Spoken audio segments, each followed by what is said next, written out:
Hello, everyone. This is Gehenna Gaming's Indie Spotlight, where we play games from smaller game companies. Tonight, we are going to be playing what I've been affectionately calling Crimson Ride, a three-shot of Magpie Games' Bluebeard Bride, inspired by the amazing gothic horror film Crimson Peak. My name is David Castro, and I wrote the spooky tale that I'm going to run for our group of players. Here I will allow them now to introduce themselves. Who wants to go first?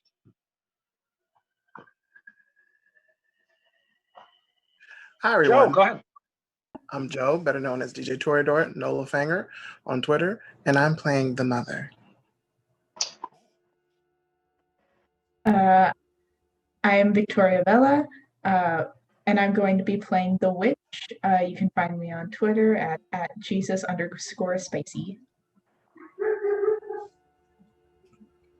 Hi, I'm Megan Murphy. You can find me on Twitter at QuiNot, and I'll be playing the Virgin because of the crown. And howdy, y'all. I'm Vyn Vox, Vyn Vox VA on Twitter, and I'll be playing the Fatale. Cool. Just a few content warnings here. This is both Bluebeard's Bride and Crimson Peak, so there will be mentions of death, violence, especially towards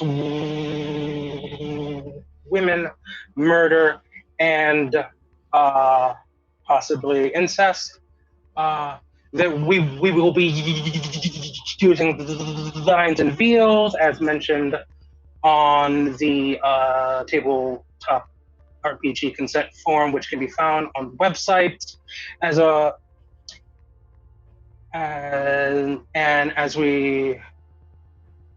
and also the X card as well. Our players will send an X to me in chat if they need us to skip something and move on. No questions asked. It'll just happen like that. Tonight we will be moving through the tale of the Sharp family and their new bride, as well as character creation. As always with this game, starts with a reading of the inspiring tale to set the mood. In this case, I have made my own tale of Lady Lucille Sharp and Sir Thomas Sharp, Baronet. And we can begin. City, Paris, Milan, Edinburgh, to name a few. A pair of siblings arrive, the remnants of a noble house as decrepit as their ancestral home. They court the high class, looking to fund their invention, a clay extractor that would revivify the minds into which their manner sinks and turn their fortunes around. Not that they've ever succeeded. They court while socializing like people of their station should. And the young baronet finds a lady with wealth upon which to apply his charms. In no short measure, they are married, and he insists to install the new Lady Sharp in their home in England, Allerdale Hall. It is in this cold, decrepit, derelict house, literally sinking into the sanguine earth upon which it was built, that Lady Lucio and Sir Thomas call home, welcoming you into your new subterranean abode. You introduce yourself to the sparse staff, and they all claim to already met you, as they knew that Sir Thomas had long since been married. Plied with tea, you tried to make Islander Hall, also known as Renton Beak, your home with your new husband. But he only has eyes for completing his invention and spending what wealth you brought into the relationship, while your sister-in-law is colder to you than the winter outside. You begin to sicken, but the Sharps refuse the attention of a doctor or even to allow you to leave your isolated estate. You've lost the ability to withstand the bitter tea that your sister-in-law insists will fortify you, and you are consigned to bed, where she hand feeds you each meal. With the last bit of your strength, you make your way to where you can hear them. Lucille's usually frigid voice, soft and loving as she sings a lullaby. Your weak stumbling finds you in the doorway to her chambers, watching as her back arches in ecstasy, her head turning, eyes locking with yours, as Sir Thomas joins her in climax. She rises, still aglow in love and pleasure that your husband never shared with you. And she retrieves a knife. You can barely run, and being mistress of the house, there's nowhere you can hide from her. And the Lady Sharp discovers you in the snow-filled entryway of the house. She takes her time, slaying you. In your dying moments, you watch her cut a strand of your hair, her body contorting nearly in the same amount of pleasure she's shown while fucking your husband, her brother. But alas, the machine is not complete. Innovation and the salvation of a noble house isn't cheap. Soon your wealth too will be spent, and the Sharp will look for yet another bride. And with that, to set the mood, let's begin with character creation. Let's begin with, as I have this in alphabetical order by book, the Fatale. Spicy. Okay. How we begin each character is with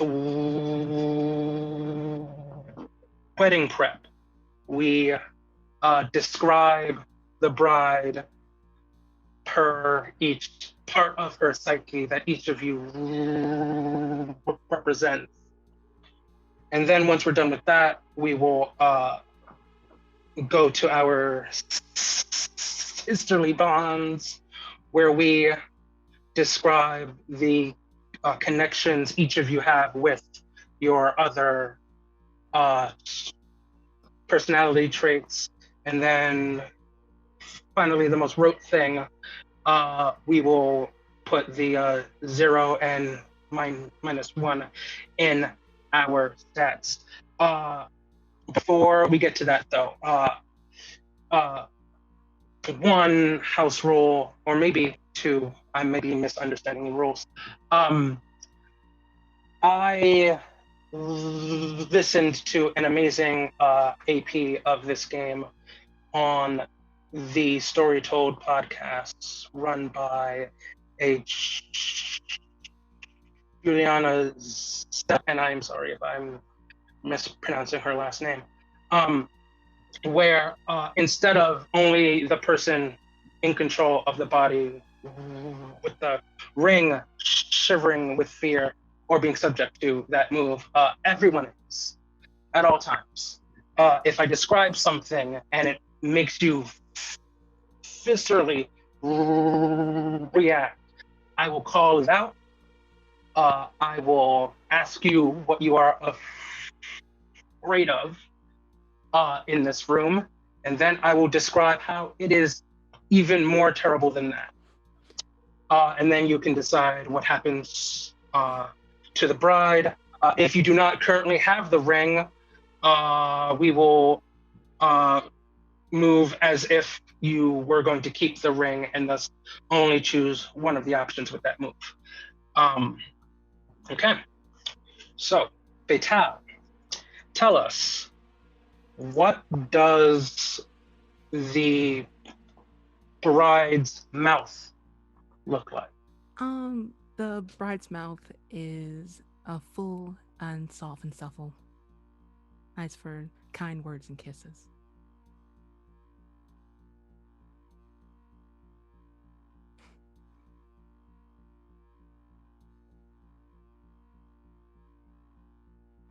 Okay.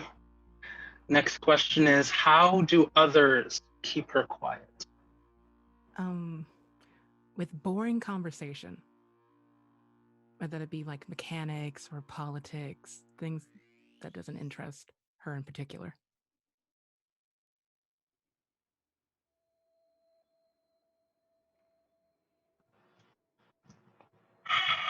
When you move to England,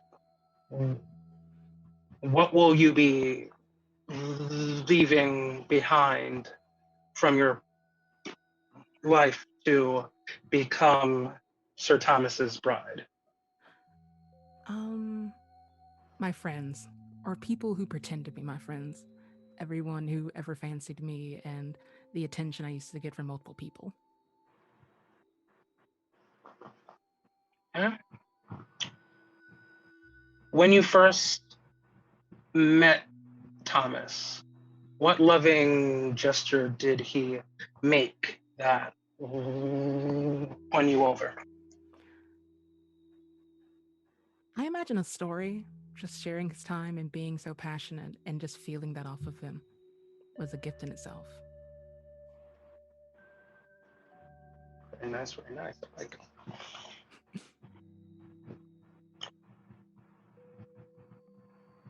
What gift did you present either Sir Thomas or Lucille before the wedding, and why did you choose it? I think I gave Lucille one of my handkerchiefs. Since we are becoming family, just trying to be as sisterly and kind and possibly stoke a friendship if possible.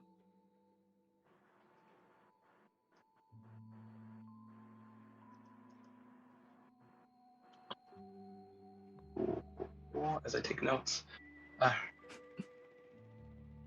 And do you trust your generous husband, Sir Thomas, or do you hold unkind suspicions, and why? I personally hold unkind suspicions because he's a man. Why would you trust a man?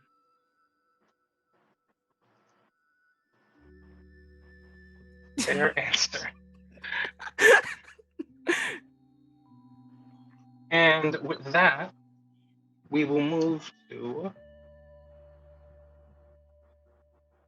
the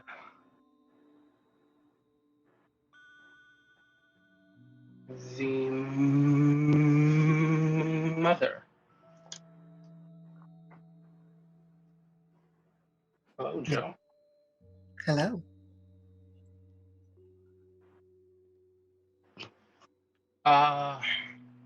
What does the bride's figure look like?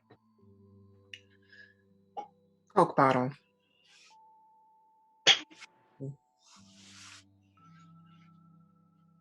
I do enjoy a direct answer. Why not? What do others wish was different about it?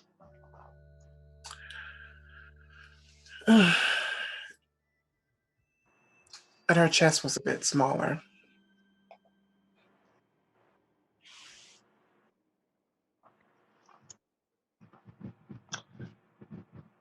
What are you leaving behind to become Sir Thomas's bride?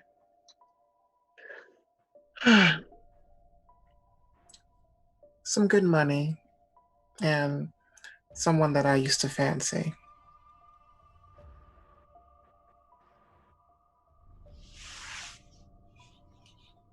Would you like to go into who? I'll call them Aiden. I like that.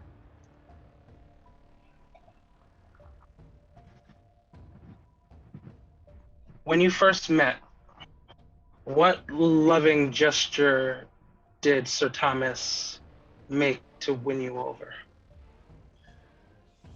A casual playing with my hair and a stroking of my chin. It was very comforting.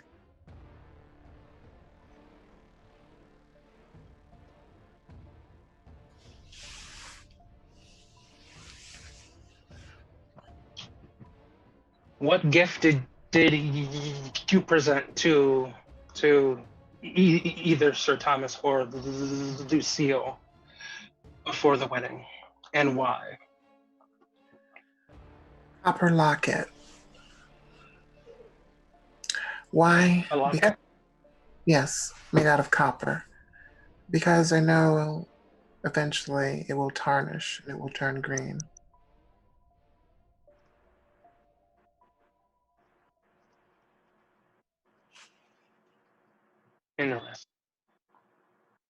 Interesting. Do you trust Sir Thomas, or do you hold unkind suspicions, and why?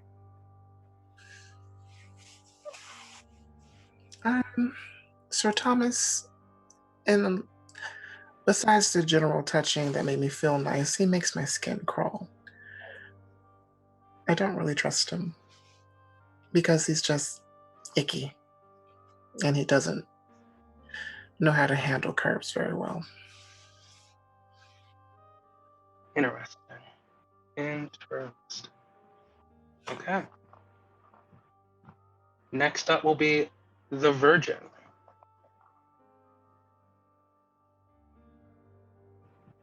What does the bride's eyes look like?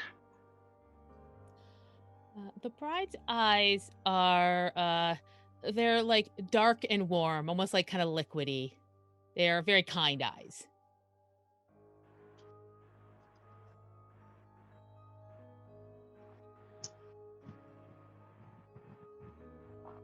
How do others know you want them when they gaze into your eyes? I think like a little like blink blink blink. Like blink blink blink.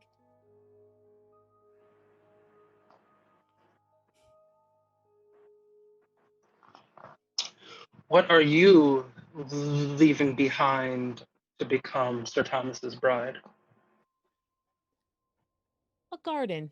a little garden that I've had since I was a child that has always been a place that I can control and that I decide what's in there and what looks. It's worried that I'm leaving it behind, but I'll start a new one. Lovely.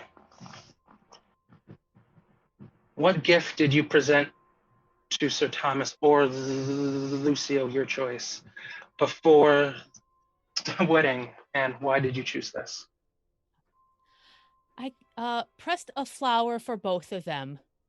And I presented both since they are siblings. I thought it only fair that they both have a token that reflected my love and fidelity.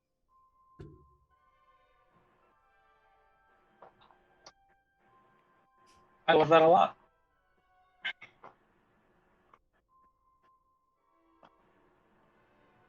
And finally, do you trust Sir Thomas, or do you hold unkind suspicions, and why?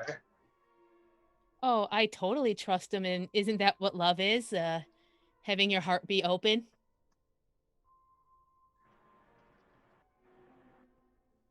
Some may say that. And finally, our witch. Yes. Tell me, what does the bride's hair look like? It's very long. She's never cut it before and refuses to cut it. And she likes to put elaborate braids in her hair. It's a bit of a spiritual experience for her. Tell me what color it is. It's black.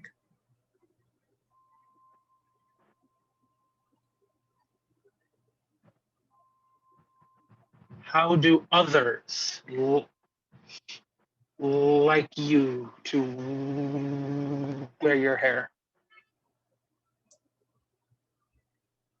The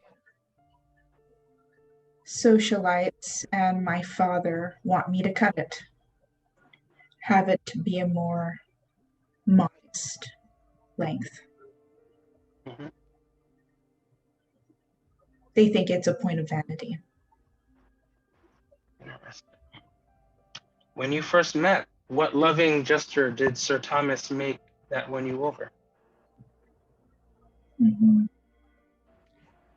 He said he loved me exactly the way I am.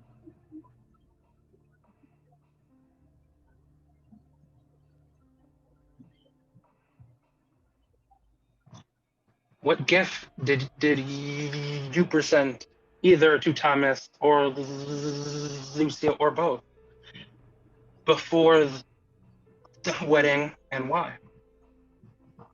I gave them 2 different gifts. I gave Lucille the lily of the valley plant. It's a flower. Mm-hmm. And it has poisonous properties to it. And I gave Sir Thomas a black onyx, yes, because so he is reminded of who's the breadwinner in this relationship.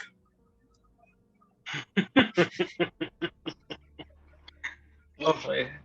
And do you trust Sir Thomas, or do you hold unkind suspicions about him?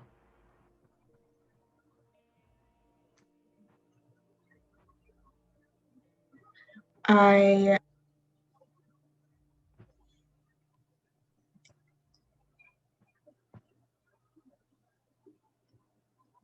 trust him,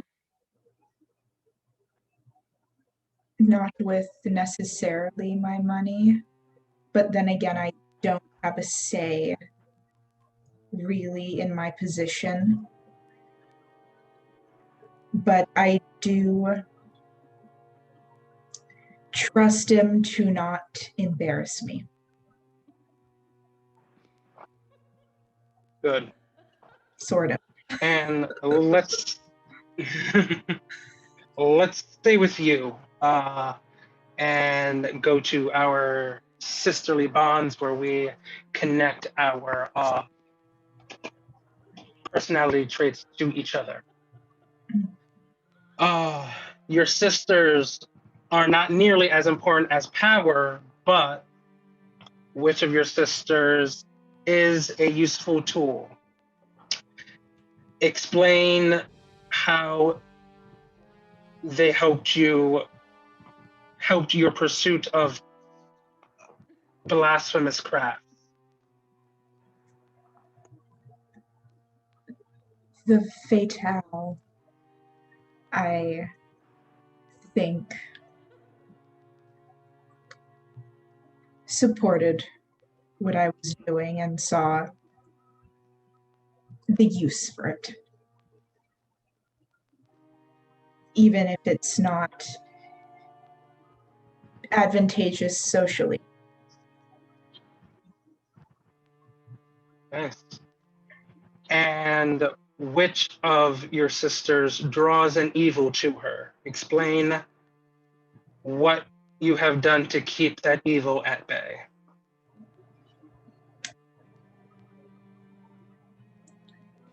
The Virgin can be naive at times, and evil is drawn to naivete. So I would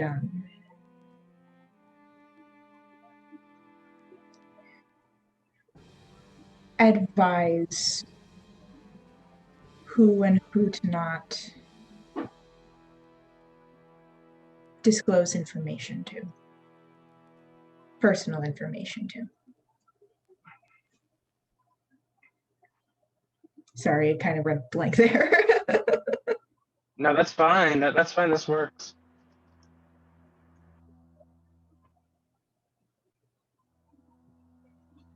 And going back to the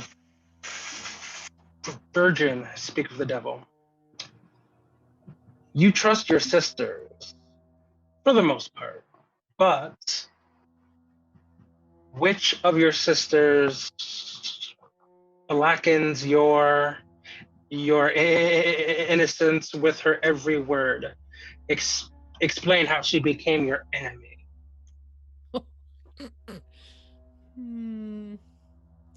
I know. I think it might be actually the witch. Because she's always like, everybody's out to get you and everything is horrible. And I'm just like, how about we take a break? The flowers are out. Sometimes it's daylight. I don't want to burn that thing. And she's like, we should burn that thing. And then we always end up burning that thing. I can't win an argument with her. It's just sage. It starts as sage. It'll start as sage. And which of your sisters often helps you play tricks on the others? Explain a time when she was your ally in mischief.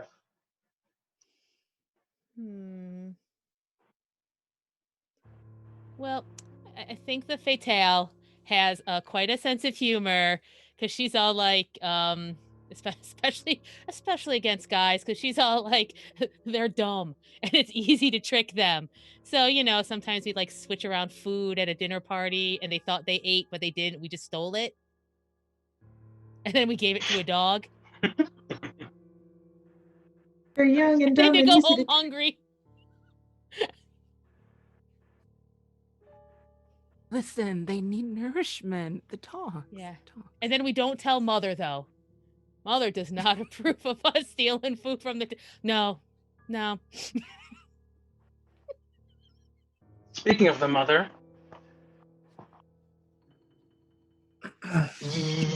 you know best and you try to guide your wayward sisters, but which of them irritates you with their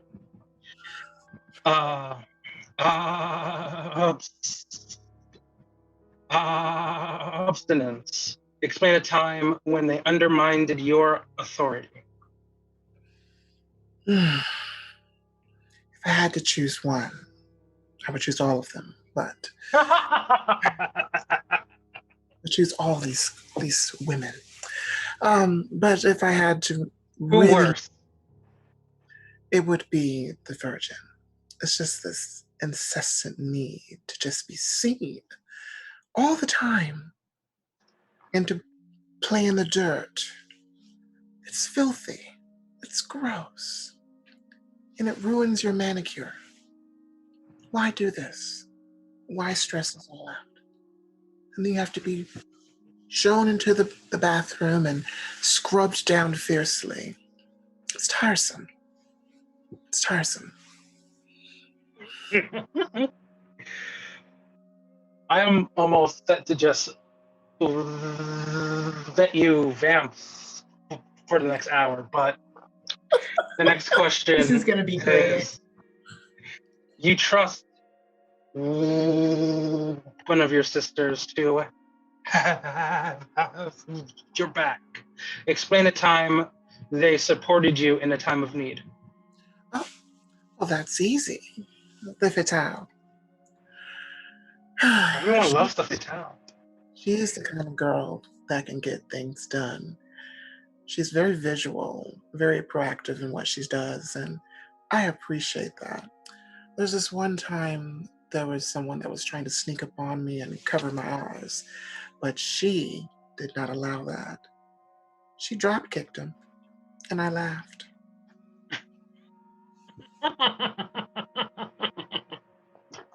As I take a drink, of course. Good times. Fantastic times. And when she did it, she kicked him right in his safety deposit box. It was je ne sais quoi. It was beautiful.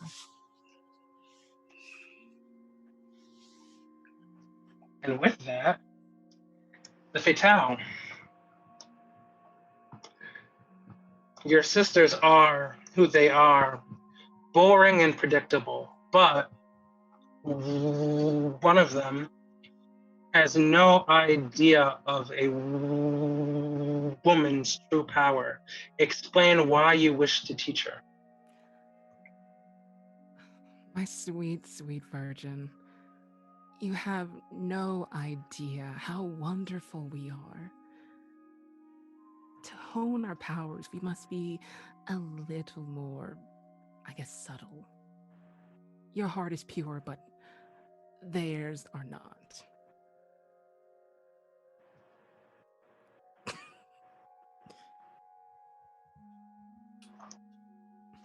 And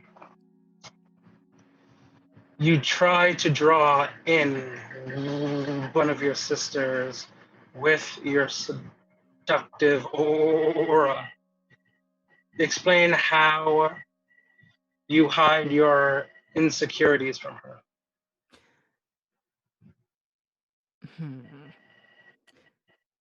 I try to draw on the mother.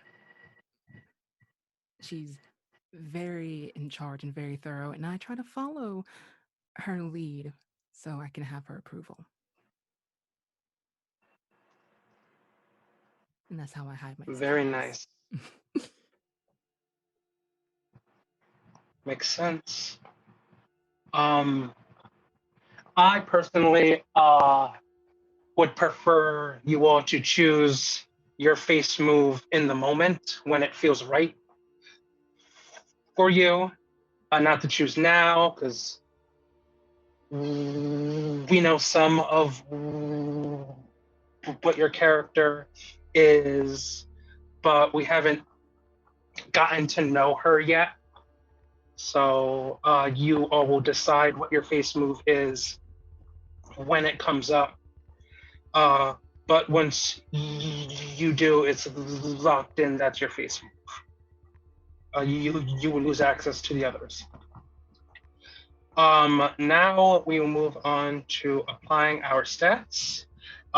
Each of you has a +1 already.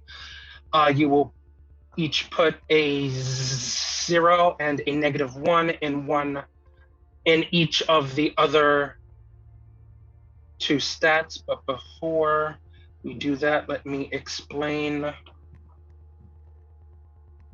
what they mean. Once I find which page that is, because I forgot to bookmark it.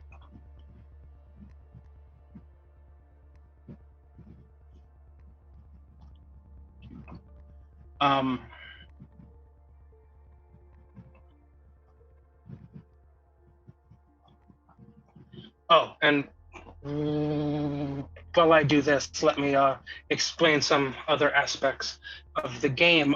You are all playing the different personalities of one character, one person, the bride. Now, at any given moment, only one of you will have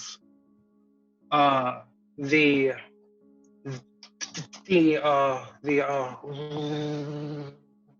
ring, which gives you final say on what the physical form of the bride does, and gives you access to certain specific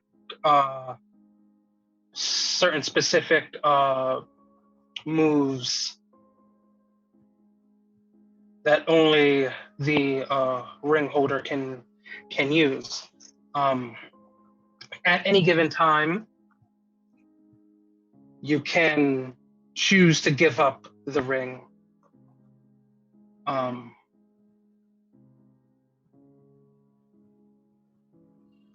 And let somebody else take control of what's going on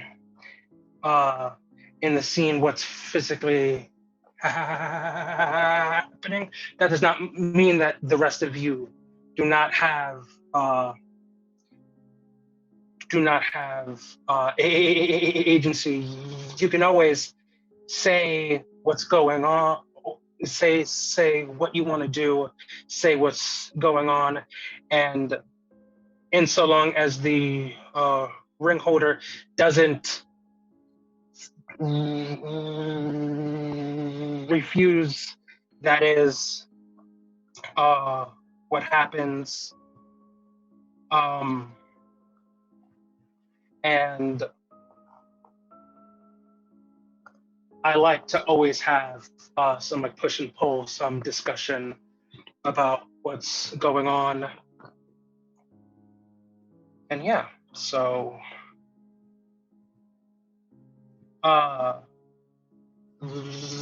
looking at the time, let's take this moment to take a quick 5-minute or so break to step away and get a snack, go to the bathroom, do anything that you'll need to do, and come back in about 5 minutes. Cool. Cool.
first of our stats, and we will begin with whomever has their book open and says me first. Why not? I have a notepad thing open, so that sounds good. That works. So the Virgin, what is your +1 stat that has been decided for you? Oh, I don't have the Oh. stats. I just had yeah. Oh, I had meant the playbook, but that is fine. I can go over to playbooks and tell you. Thank you. Sorry, she's naive. It's not me. I'm always prepared. It's definitely I'm an not adult. you. Yes. Okay, so you have a +1 in resilience. So resilience is, he says, while his PDF loads, is your resistance to the horrific. How much horror can you stand before you break? Now you have a 0 and a -1. You can apply to either of the following two stats.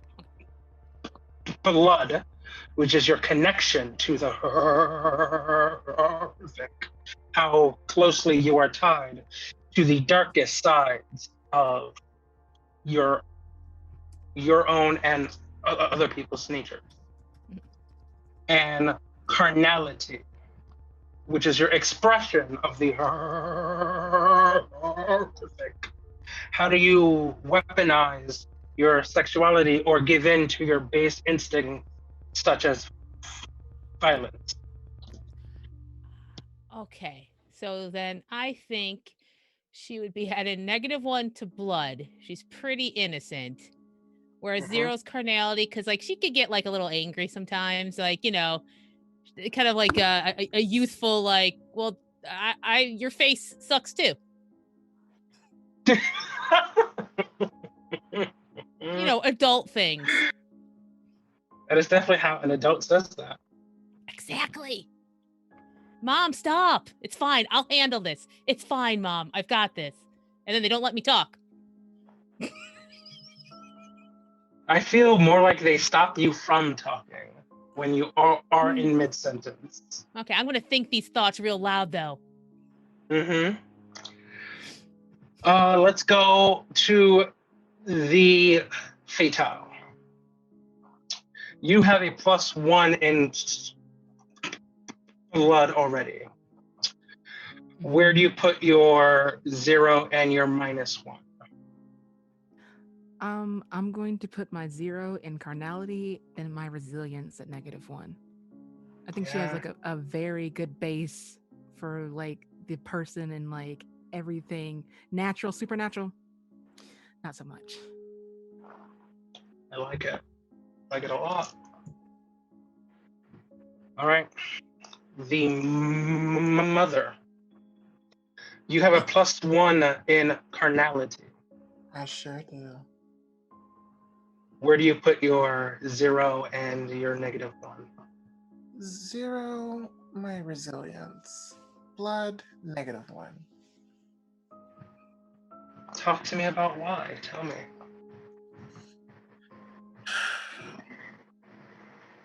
She tries to center herself. And supernatural, bring it on. Blood, that figures as much. Carnality. There's a twisted side to her that she likes to keep hidden. But if you try to sneak around her or break something in vicinity that she can hear it, that sets her off. Sounds good. And finally, our witch. You have a +1 in blood. Where do you put your 0 and your -1?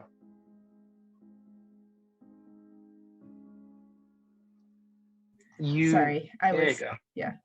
Which one was the one that was with the supernatural the most? Was it That is Brazilian. Brazilian is how much you can take I think that before one you will break. be the 0. Mm-hmm. That one will be the 0, and carnality will be -1. Talk to me about why. She's not necessarily very afraid, or the witch has danced with the supernatural with her practices, of course. But when it comes to physical, I don't think they're a very spiritual person, but physically they leave that to the Fatale or someone who deals mostly with the physical sides of things. They sort of think that's not what I do, so no. You are more of the spirit and less of the flesh. Mhm. Okay. So a quick explanation of the game for those who aren't aware. The game will begin next session with a exploration of the house. You have been given Lucille's key ring and are left largely to your own devices to explore the house while she retreats away from you, and Sir Thomas works night and day on his machine. As you explore the house, you will encounter servants and darkness and spirits, all kinds of terrible things, and all of you, as you bear witness to what's going on and explore and investigate what you're seeing, you will define to me what you believe happened in each of these rooms and what these things mean.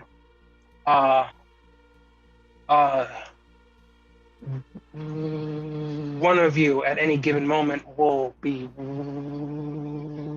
wearing the ring and have control over the physical form of the bride, and have additional moves that are more powerful and more story defining.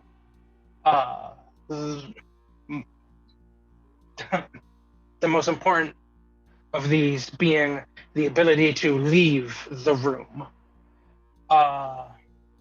There are 2 ways of doing that,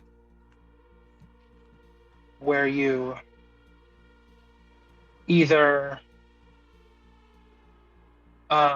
define a truth of the room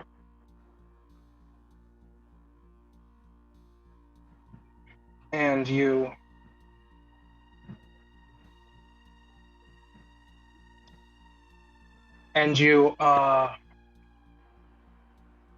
tell me what happened here from all the evidence that I've given you, from the terrors that you bear witness to.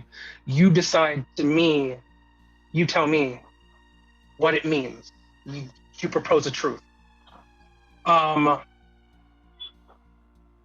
And when you do, you take something physically from the room.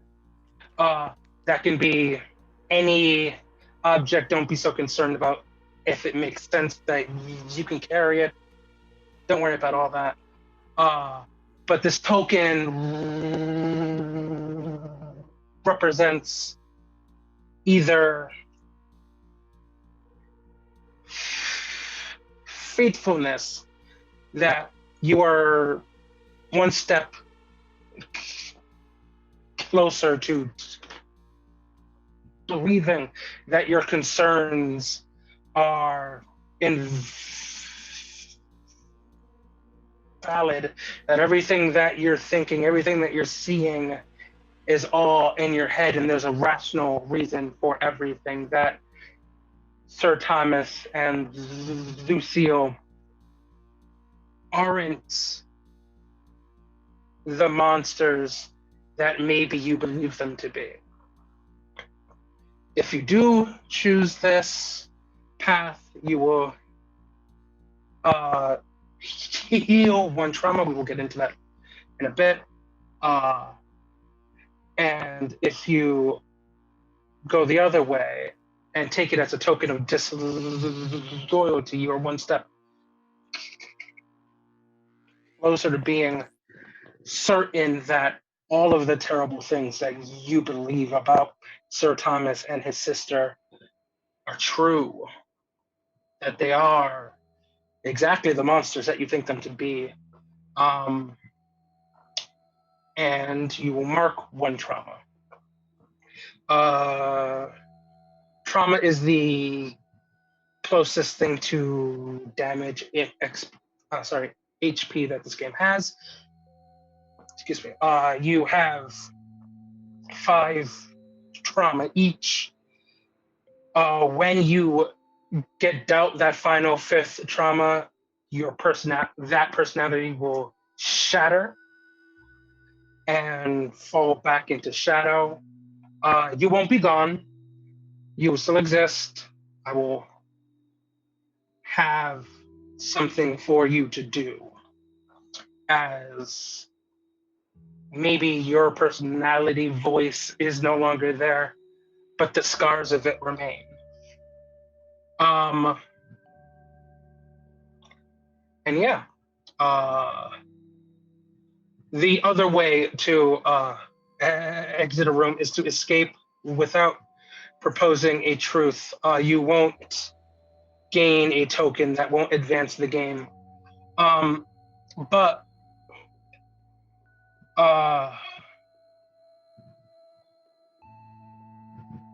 if you try to escape, you'll need an opportunity to do so. It will make, in some way, that will make sense.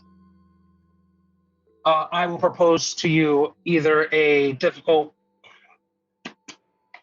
bargain or a ugly choice. If you agree to this and pay the price, you escape, or else you remain, and whatever god awful thing is happening in that room continues until you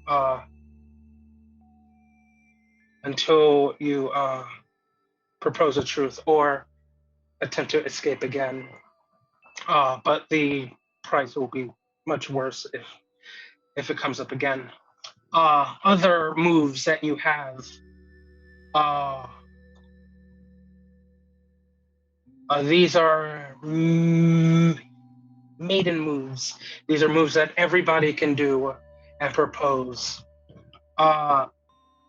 at any moment, in so long as the person with the ring doesn't disagree with what's happening. Any of you can make these moves. The first is to care for someone. That's someone being a servant or some ghost or terror. You ease their suffering and try to deal with their torment. They may demand a demonstration of your sincerity, though, where there might be some person in the house who is aware of everything terrible there, and upon seeing you, begins to weep terribly, terribly,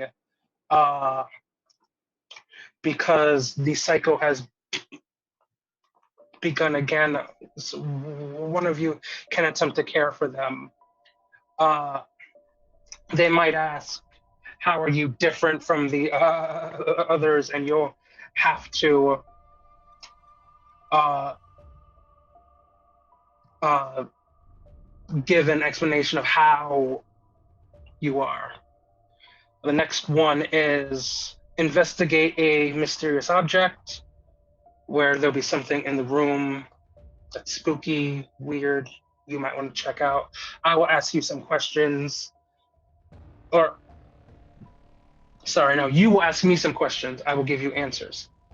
The list of questions are: whose item is this? What memories does the item hold? How is this item uncanny or odd? And why do the sharps keep this object? That will give you more information. It might be horrible information, but it will be more information nonetheless. Then you can take stock. If there's a tense situation, if there is danger around or something spooky. But like deeply spooky.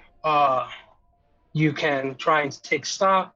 You can ask what stalks us from the shadows, what traps have been laid for us, what does this place demand of us, and what horror here is disguised from us. This will bring what suspicions or concerns you guys might have to light. Some things might be better left in darkness, though. The person in control of the physical bride has another set of moves they can make. Those are caress a horror, where you roll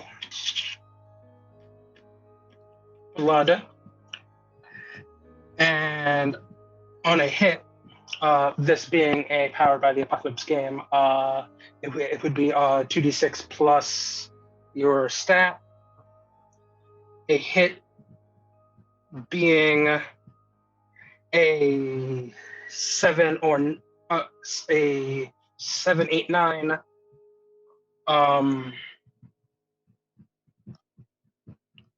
Sorry, no. A hit being my brain.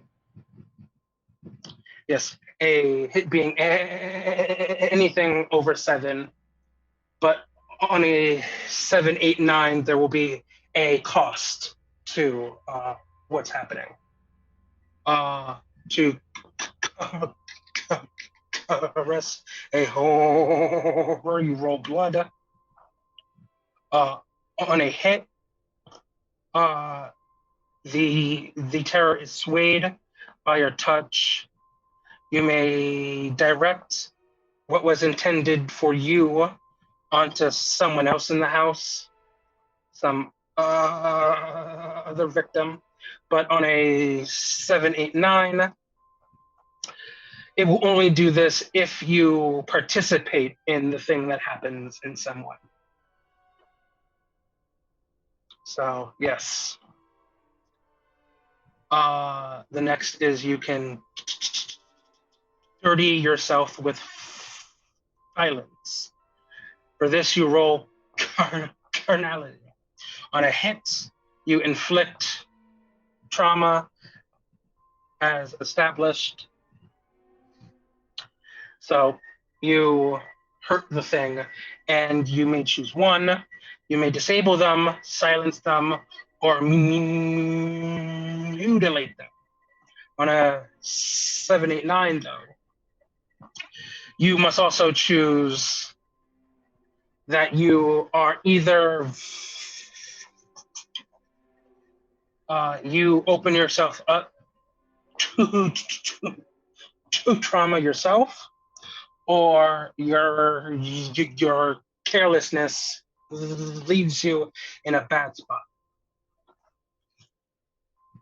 Next up, you can cry out for help. You roll resilience when something is just too much for you and you need aid. On a hit, a house servant comes and addresses your concern. But on a 789, they do help you, but first you must prove that you are loyal to the sharps in some way. The final true ring move is to give up the ring. You may give up the ring at any time. You give until this is no longer a choice that is possible. You give up the ring to the next sister who has not already controlled it. If you do, by choice, give up the ring in this way, you are immune to trauma until that sister passes on the ring. So you can't take any damage from the nonsense going around you. There is one other ring move, but as stated before, I believe in a way, I am applying it to all players. This is to shiver from fear. If I witness any of you viscerally react, and I mean you, the player, not you, the character, react in some way to the horrible things I'm describing, I will call it out to you. You will tell me what you are afraid is going to take place in the room. And being the awful person I mean, what these are the game rules. I will build on that and tell you how, in actuality, it is much, much worse than you feared.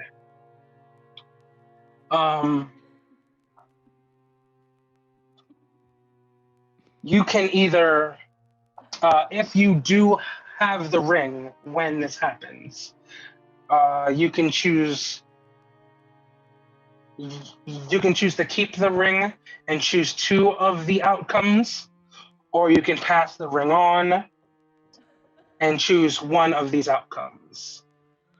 It is the thing that I described infects the bride with its perversion. It has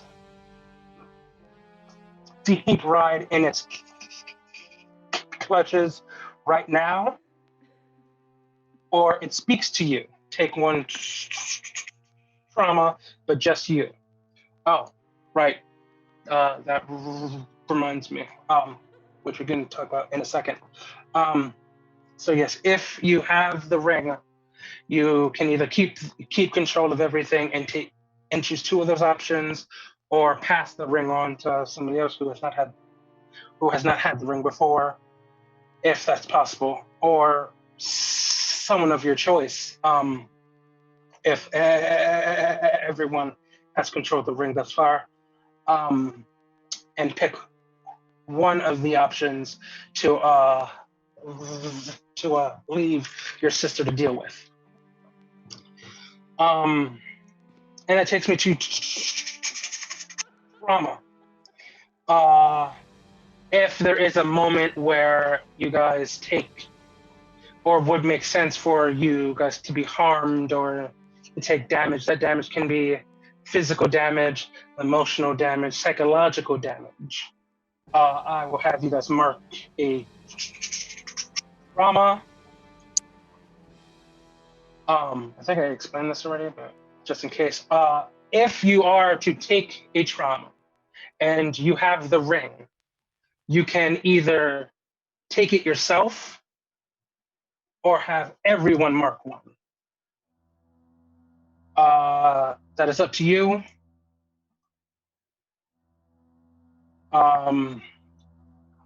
Which of these things happen and which things make sense to you. At the end of the game, there is a token track where the first side to fill to 3 either faithfulness or disloyalty decides how the game ends. If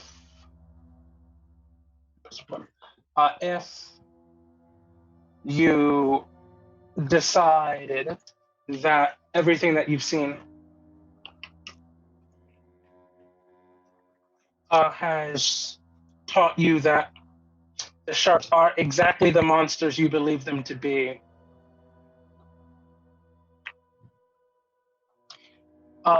then you have a choice. You can either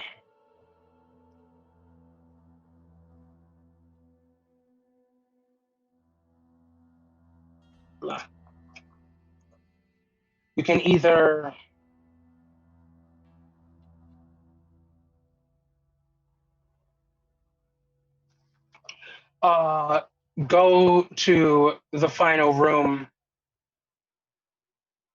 and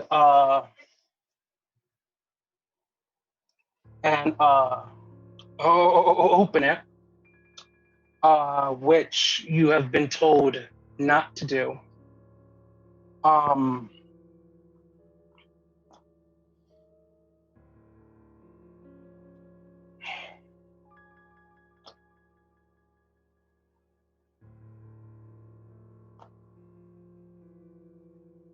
Or peek through the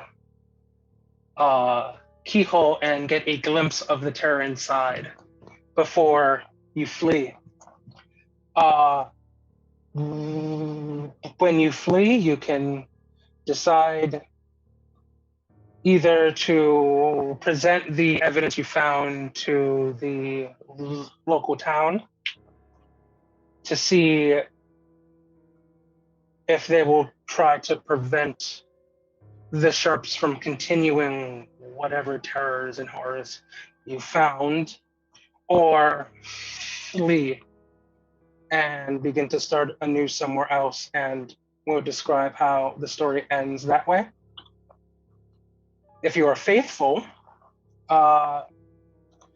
you've decided that everything that you found means that it's all in your head. This is purely innocent. The sharps love you in their way, and nothing at all is wrong. Oh, my apologies. So if you are faithful, you can decide to see if you enter the room or look through the keyhole and see what's happening inside. If you are disloyal, sorry, I misremembered this. If you are disloyal, you can then try and flee, tell people what's going on here, or just live a new life. If you're shattered, if all of you have taken 5 trauma and there is only a shell left,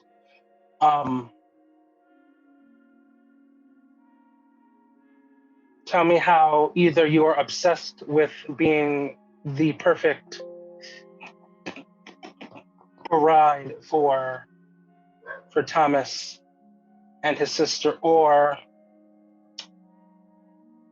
how you will, perhaps because you have perished, or simply have gone mad, try and make the next bride better in your way. And that's the game, I believe. I'd like to hear from you all what you think, what you're excited about, any thoughts you guys have before we start next session.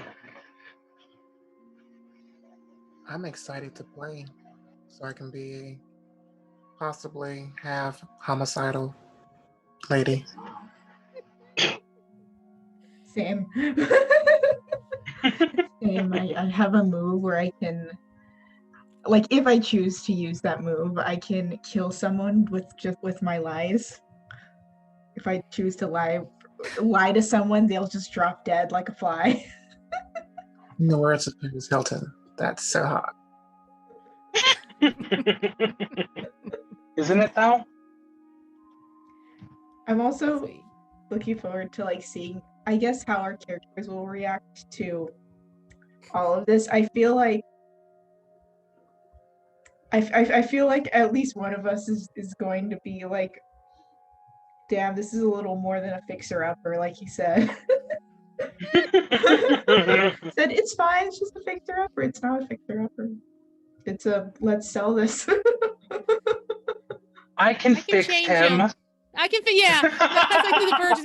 It's fine. I can fix it. I'll fix both of them. It's fine. I was like, there is red clay coming out of the walls. So, like, it's okay. It's art, like it's like free supplies. No. Oh. Into the bathroom now. Grumble, grumble, grumble. I'm enjoying. I gotta say, I'm enjoying how for all but one of you, it's like, I'm gonna marry him, but he ain't shit. Yeah.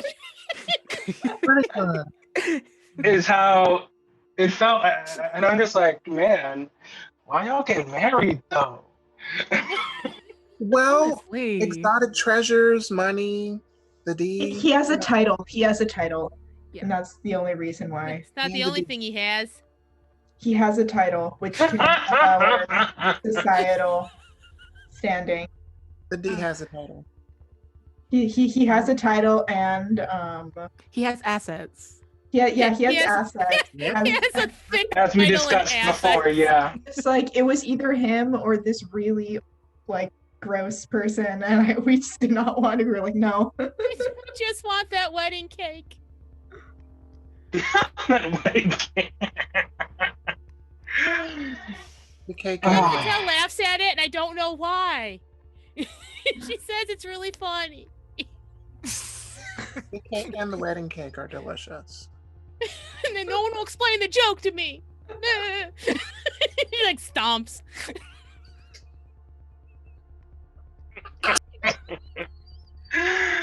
Oh man, I can't wait to expose all of you to terrible, horrible, horrific things. This is gonna be great, you guys.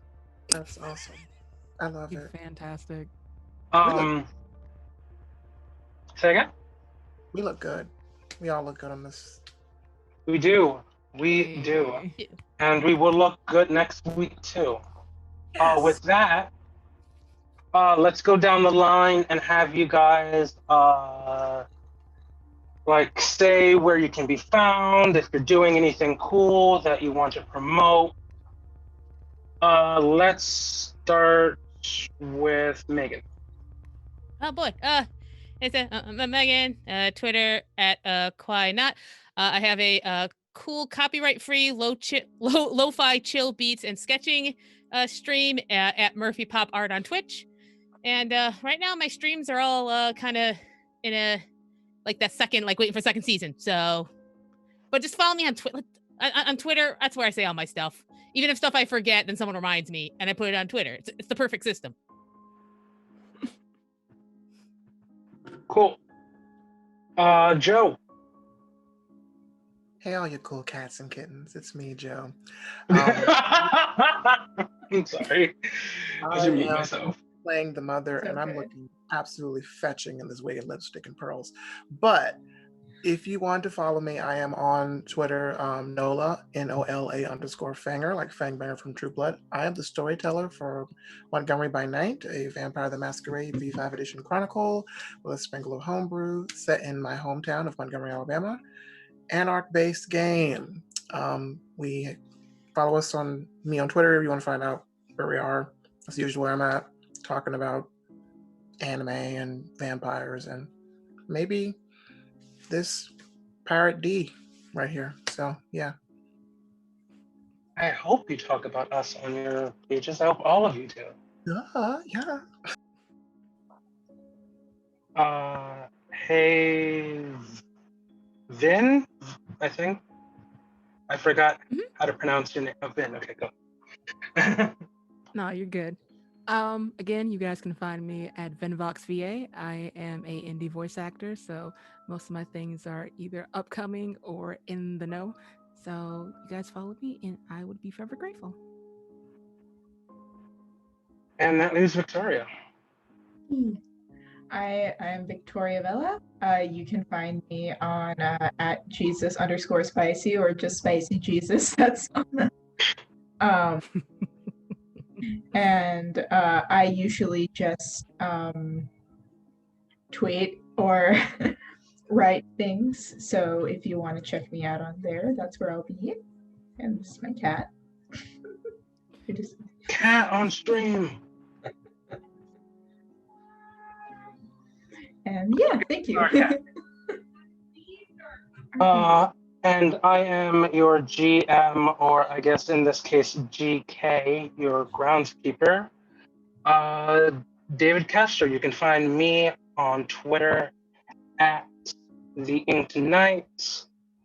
Don't got a lot going on right now. I believe one of the things I worked for in the past is currently still on Kickstarter. That would be